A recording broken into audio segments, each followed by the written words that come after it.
Good morning. Paper का जो actual format होता है उसमें 3 टाइप के क्वेश्चंस आते हैं ऑब्जेक्टिव। एक बहुत ही सिंपल टाइप के होते हैं, मीडियम टाइप के होते हैं और उसके बाद सबसे जो डिफ़िकल्ट होते हैं, लेकिन 5-7 क्वेश्चन ही इस तरीके के होते हैं। मैंने यूं ही जो बेटर क्वेश्चंस लगे उनको सेलेक्ट किया है। एक एक करके हम लोग क्वेश्चंस करते हैं। पहला क्वेश्चन है, आप बोर्ड पे देखिए। In general which physical quantity is not conserved in nuclear reaction. आपकी यूनिट न्यूक्लियर रिएक्शन की है, उससे भी संबंधित हमने कुछ क्वेश्चंस ले लिए, क्योंकि ऑब्जेक्टिव में हम कोई यूनिट छोड़ नहीं सकते। तो कौन सी फिजिकल क्वांटिटी है जो कि कंजर्व नहीं होती है? पहला ऑप्शन है चार्ज, दूसरा है मोमेंटम, तीसरा है प्योरिटी और चौथा है मैग्नेटिक डायपोल। वीडियो लंबा ना हो, आप एमएससी फाइनल में हैं, बहुत ज़रूरत नहीं है डिस्कस करने की। इसका सही ऑप्शन है मैग्नेटिक डायपोल मोमेंट। यानी कि मैग्नेटिक डायपोल मोमेंट जरूरी नहीं है कि वो कंजर्व रहे, लेकिन ये ज़्यादातर क्वांटिटीज़ है, charge conservation, momentum conservation, purity conservation किसी भी न्यूक्लियर रिएक्शन में होता है। दूसरा क्वेश्चन है न्यूक्लियर रिएक्शन का ही, विच फैक्ट इज करेक्ट या विच लॉ इज करेक्ट। पहली चीज है कंजर्वेशन ऑफ प्योरिटी,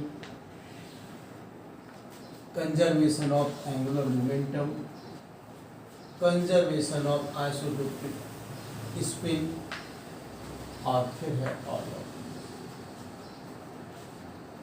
तो आपको मैं बता दूं, इतना आप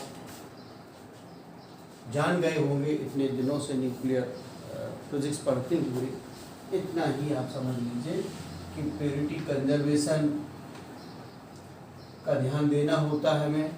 कंजर्वेशन ऑफ एंगुलर मोमेंटम बहुत ही इम्पोर्टेंट पैरामीटर है। एक्चुअली ये स्पिन से संबंधित है और आइसोटोपिक स्पिन को आप जानते हैं अलग से, इसका भी कंजर्वेशन का ध्यान रखना पड़ता है।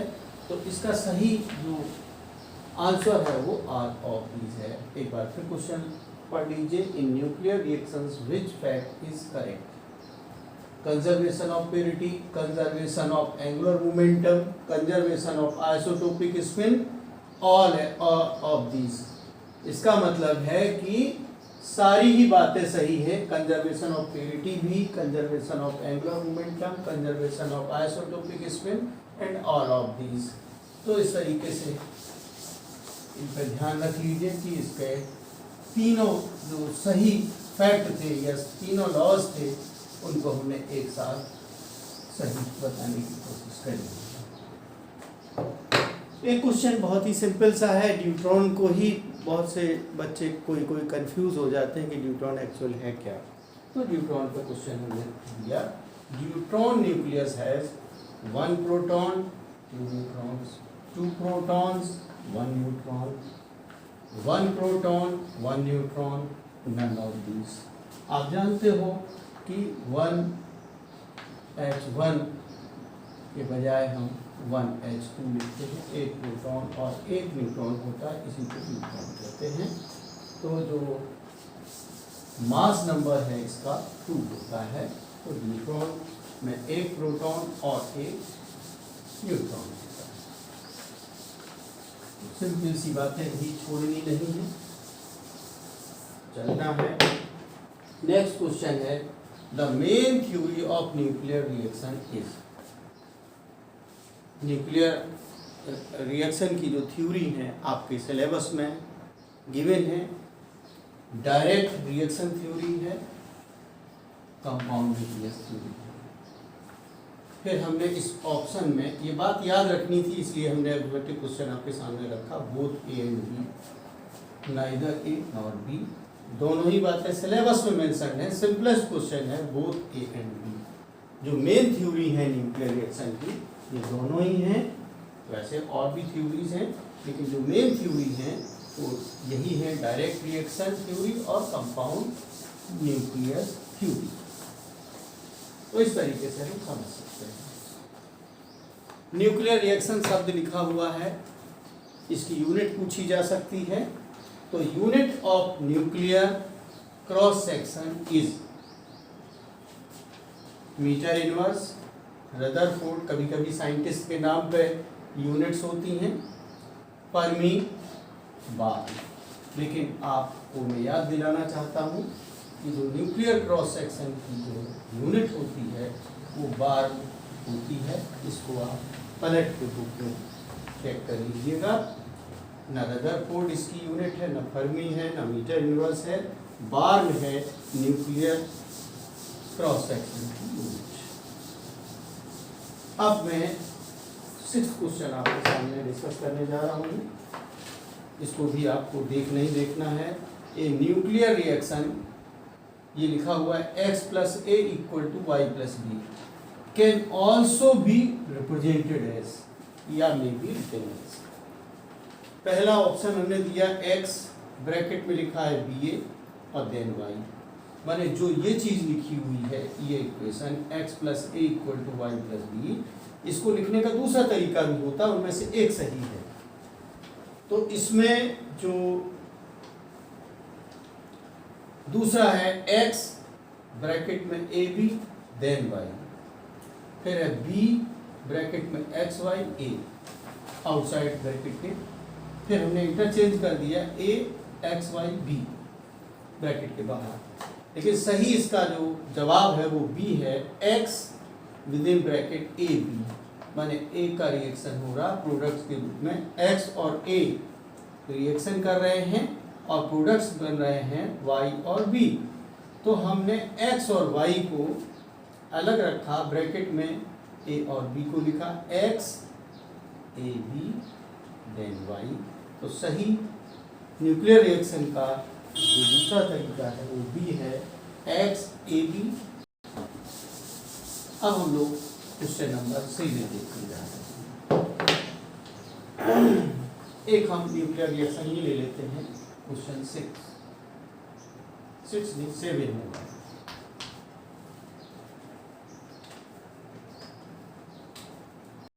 In the nuclear reaction,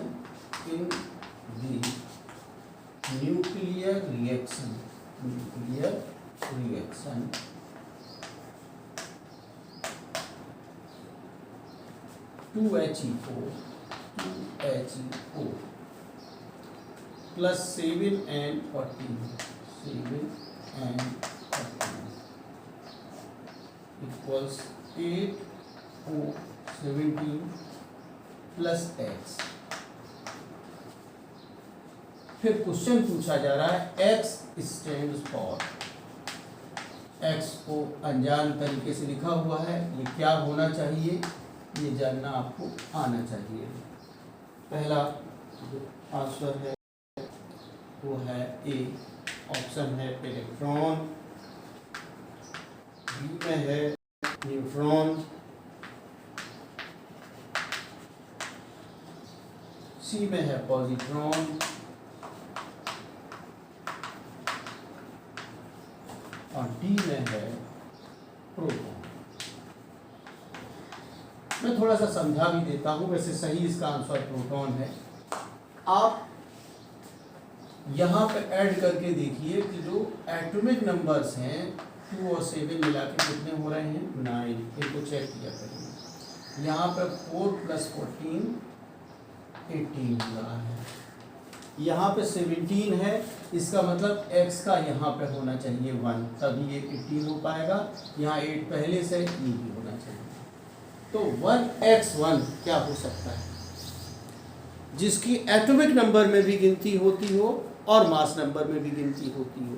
neutron की गिनती सिर्फ मास नंबर में होती है,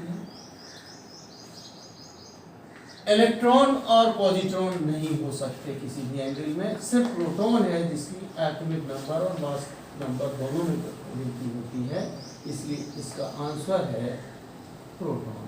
X इज प्रोटॉन। बहुत आसानी के साथ आप किसी भी रिएक्शन को, न्यूक्लियर रिएक्शन को बैलेंस करते हुए पहचान सकते हैं कि कौन अनजान जो है पार्टिकल या एलिमेंट है। अब लोग क्वेश्चन नंबर 8 देखने जा रहे हैं। सिंपल से हैं, बहुत रिलैक्स माइंड से आसानी से करते जाइए। एक और क्वांटिटी है जो कि पूछी जाती है, if m is the atomic mass, if m is the atomic mass को हम अगर m कहें and a is the mass number, a is the mass number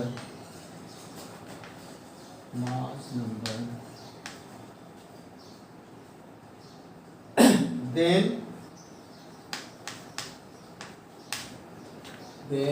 m minus a upon a is God। इसका एक नाम है, ये आपको रखना होगा, मैं भी सही बताऊंगा। Mass defect. 3 गलत लिखे हैं इसमें, एक सही लिखा है। दूसरा है बाइंडिंग एनर्जी,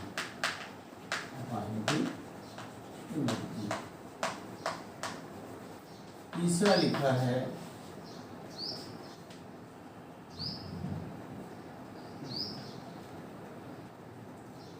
पैकिंग फ्रैक्शन। हो सकता है कि आपने यूजी लेवल पर भी पढ़ा हो। और चौथे में लिखा है मैं सीधे सीधे बताता हूँ कि पैकिंग फ्रैक्शन की डेफिनेशन है m माइनस ए अपॉन ए। m माने एटॉमिक मास से घटा दीजिए मास नंबर को divided by a. m is the atomic mass and a is the mass number. तो इसको मास डिफेक्ट भी नहीं बोलते, बाइंडिंग एनर्जी नहीं बोलते, पैकिंग फ्रैक्शन बोलते हैं। नन ऑफ दिस भी सही नहीं है, तो इसका आंसर है पैकिंग फ्रैक्शन। इसको आप चेक कर सकते हो, इसके पैकिंग फ्रैक्शन की यही डेफिनेशन भी है। अब हम लोग क्वेश्चन नंबर 9 पे चल रहे हैं।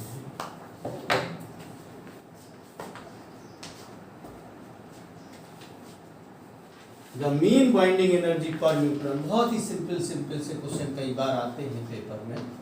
The mean binding energy per nucleon.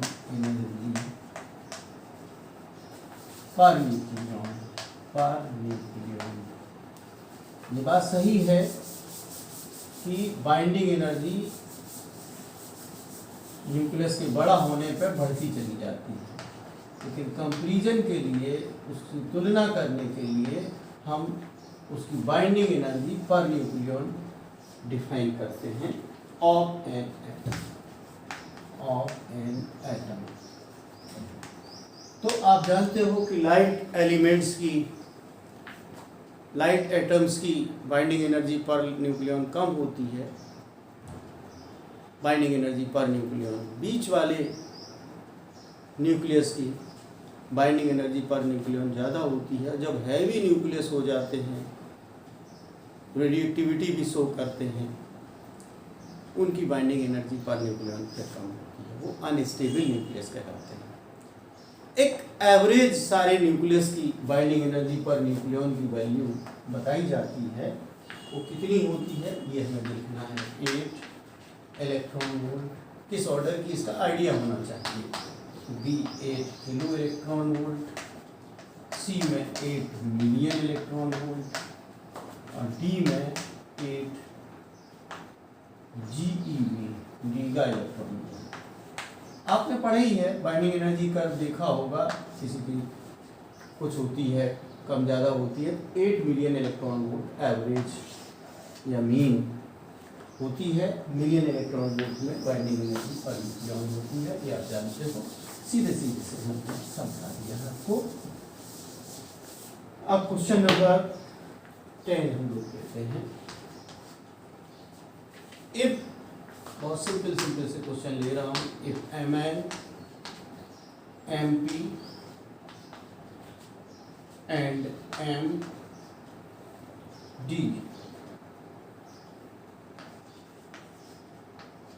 are the masses of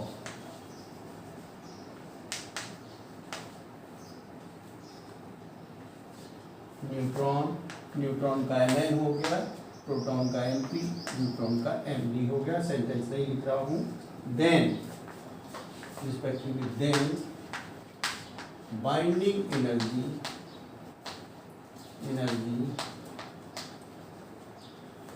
of the neutron between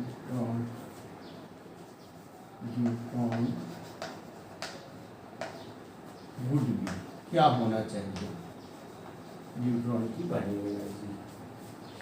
answer दिए हैं ए Mn प्लस Mp, दोनों को जोड़ दिए, माइनस Md कर दिया न्यूट्रॉन का मास।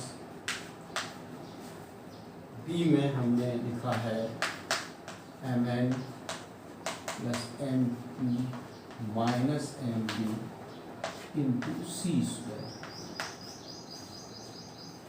इसमें हमने लिख दिया है सी में Mn plus Mp minus Md divided by ए।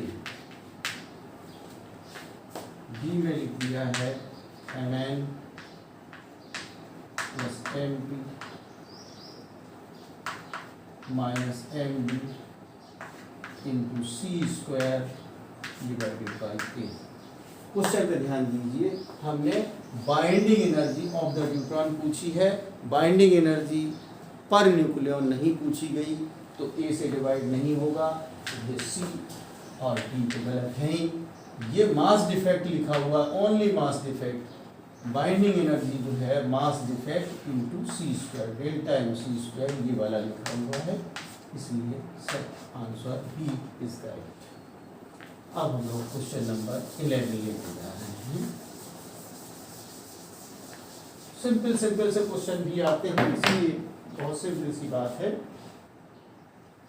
आपने क्वाड्रपोल मूवमेंट पढ़ा होगा, इस पर भी संबंधित एक क्वेश्चन पूछ लेते हैं। न्यूक्लियर क्वाड्रपोल मूवमेंट,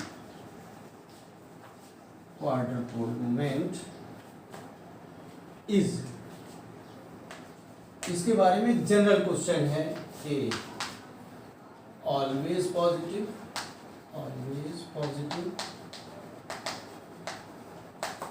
दूसरा है ऑलवेज नेगेटिव,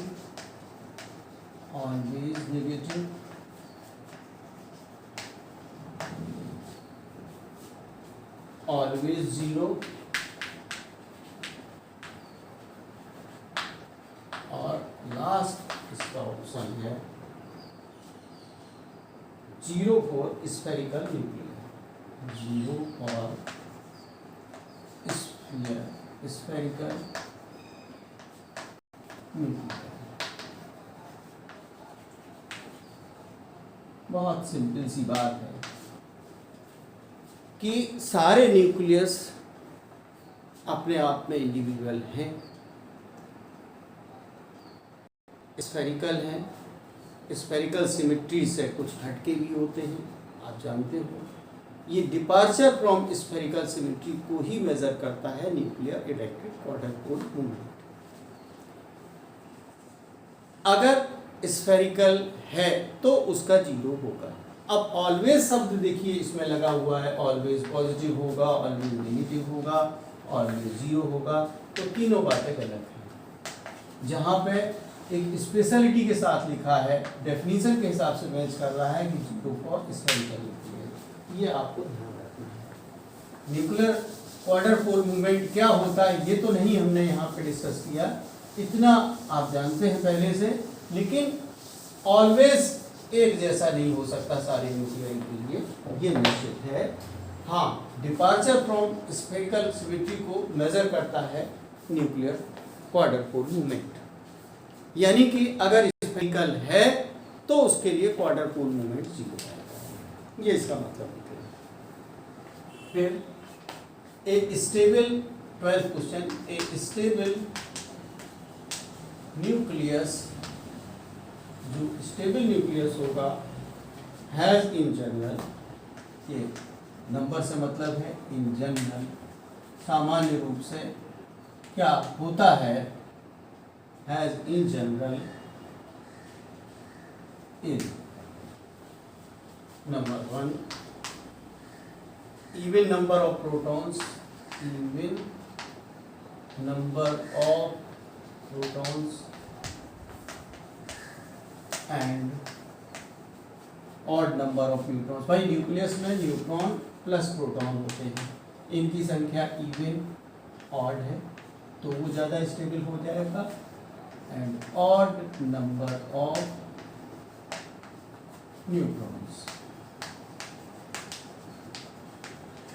फिर हमने कहा दूसरे वाले में odd number of protons, odd number of protons and even number of neutrons. तीसरे में हमने कहा ऑड नंबर ऑफ प्रोटॉन्स, फिर हमने एस सच कर दिया, and odd number of neutrons, इनको भी ऑड कर दिया, और प्रोटॉन्स। सी में, डी में सीधी दोनों ही इवन कर दिए, even number of protons and even number of neutrons. इतना तो आप समझ गए होंगे। क्वेश्चन मैंने जानबूझ के लिखा ताकि आपका माइंड जो है आसानी के साथ और अच्छे से रिसीव कर ले, इसलिए मैंने लिखा, अन्यथा सीधे सीधे आंसर इसका है इवन नंबर ऑफ प्रोटॉन्स और इवन नंबर ऑफ न्यूट्रॉन्स अगर हैं तो वो न्यूक्लियस स्टेबल माना जाता है, एक्सपेरिमेंटली भी वेरीफाई होता है, और उसकी जो बाइंडिंग एनर्जी पर न्यूक्लियन है वो भी सबसे ज़्यादा होती है। अब हम लोग क्वेश्चन नंबर 13 देखने जा रहे हैं। सोच रहे हैं कि थोड़ा सा करा दिया जाए।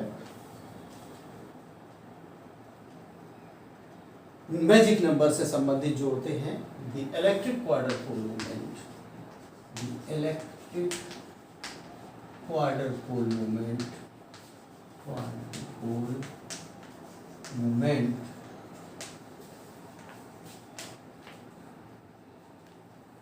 Movements of magic nuclei. और मैजिक नंबर्स आपने पढ़े हैं सेल मॉडल में, और मैजिक न्यूक्लियाई वो होते हैं जिनकी स्टेबिलिटी अपने पास पड़ोस वालों से ज़्यादा होती है।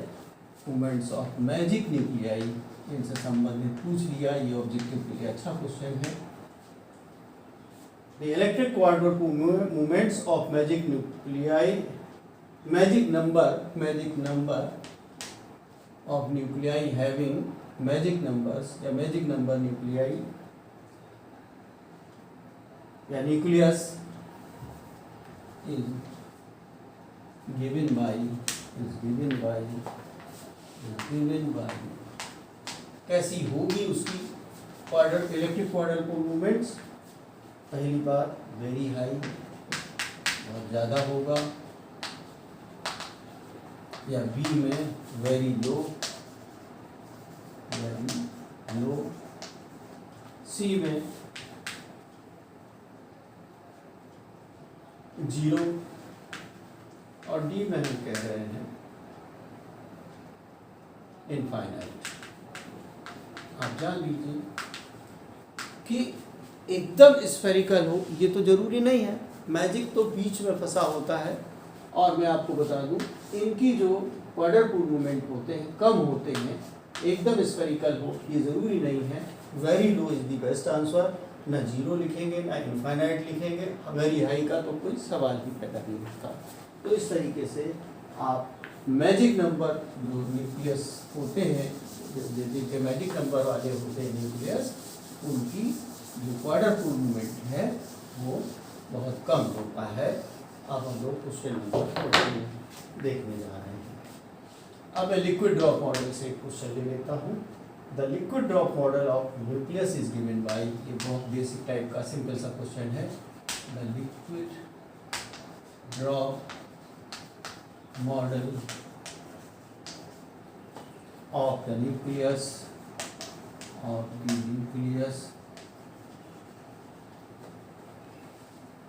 was given by or proposed by Bohr-Bury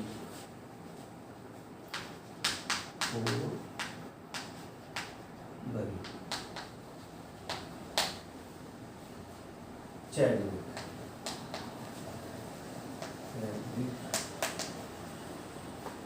Rutherford, इसको चेक कर लीजिएगा, न रदरफोर्ड ने दिया न चैडविक ने दिया, और डी में लिखा हुआ है बोर-व्हीलर। ठीक है, तो ये डी इसका सही है, इसमें डिस्कस करने को कुछ है ही नहीं है, आप चेक कर लीजिएगा। Liquid drop model of the nucleus was given by, इसको आपको रखना है, क्वेश्चन को मैं आपके सामने प्रस्तुत कर दूंगा।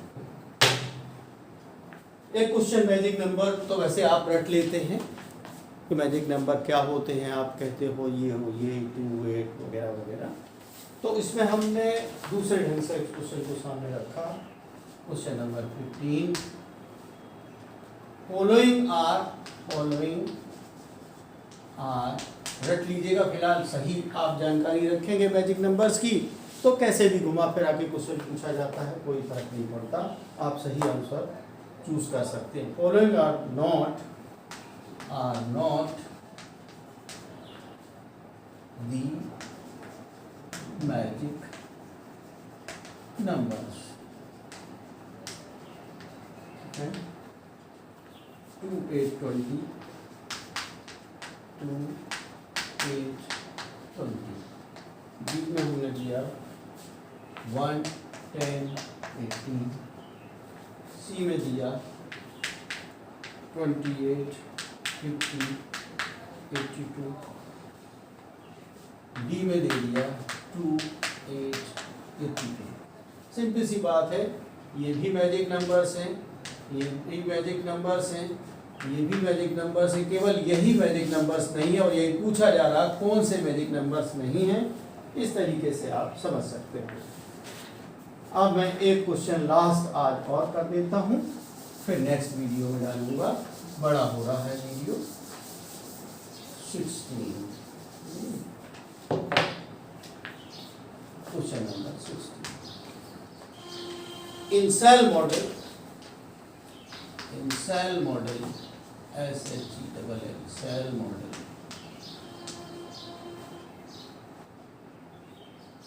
Cell model nuclei, shell model nuclei with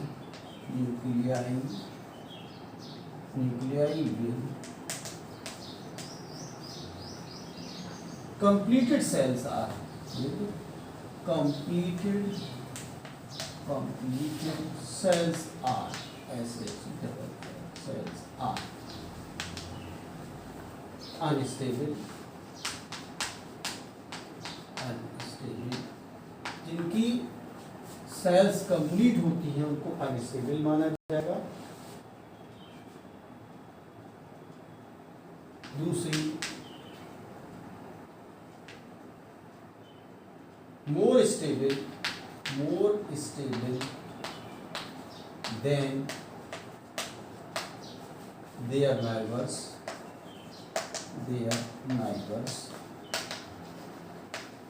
जो पड़ोसी हैं, पड़ोसी का मतलब हमने मैजिक न्यूक्लियाई ये बताया, इससे कम मास नंबर वाला, इससे ज़्यादा मास नंबर या एटॉमिक नंबर वाले, इनकी तुलना में क्या स्थिति है, ये हमें जानना है। और यही आप पढ़ते समय जानते भी हैं, आप आसानी से जान सकते हो। दूसरा, less stable than their neighbours और नन ऑफ दीस। एक बहुत सिंपल सा, आपको भी अगर आपने मैजिक नंबर्स पढ़े हैं तो आप आसानी के साथ गैस कर सकते हो कि इसका आंसर है मोर स्टेबल देन मार्बल्स।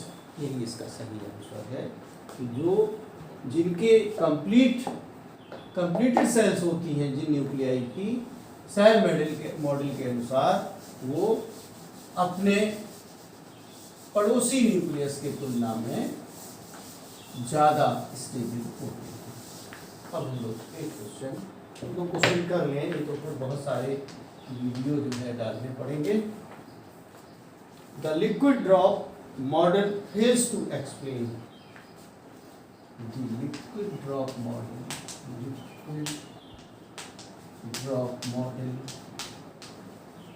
में क्या चीज नहीं एक्सप्लेन होती है? फेल्स टू एक्सप्लेन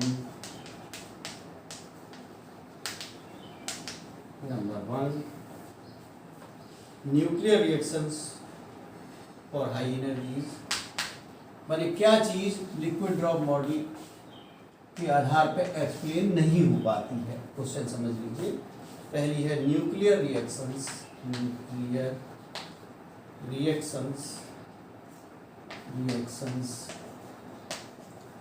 और हायर एनर्जीज। दूसरा है प्रॉपर्टीज ऑफ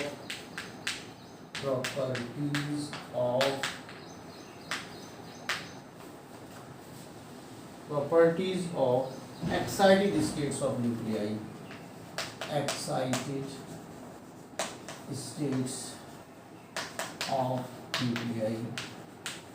आप जानते हो कि ग्राउंड स्टेट्स और एक्साइटेड स्टेट्स होती हैं। क्या लिक्विड ड्रॉप मॉडल्स न्यूक्लियस से एक्सप्लेन हो पाती हैं? और nuclear reaction higher energy level में एक्सप्लेन हो पाती हैं? और तीसरा है spin and dipole movement of nuclei. Spin and dipole movement of nuclei spin को एक्सप्लेन करता है? नहीं करता है। Dipole movement of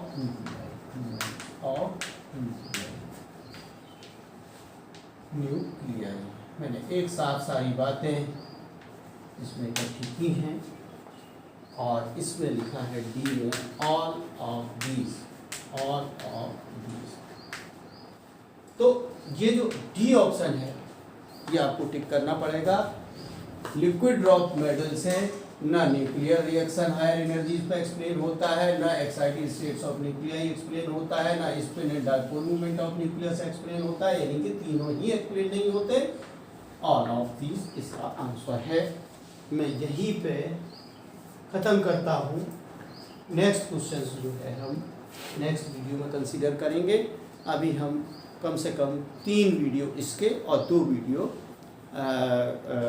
physics of nano materials पे आपको प्रोवाइड कराएंगे, या फिजिक्स ऑफ नैनो मटेरियल्स पे ज़रूरत पड़ेगी तो 3 वीडियो उस पर। मैं आज यहीं ख़त्म करता हूँ। आप प्रैक्टिस कर लीजिए और नेक्स्ट वीडियो का इंतज़ार करिए। Thank you very much.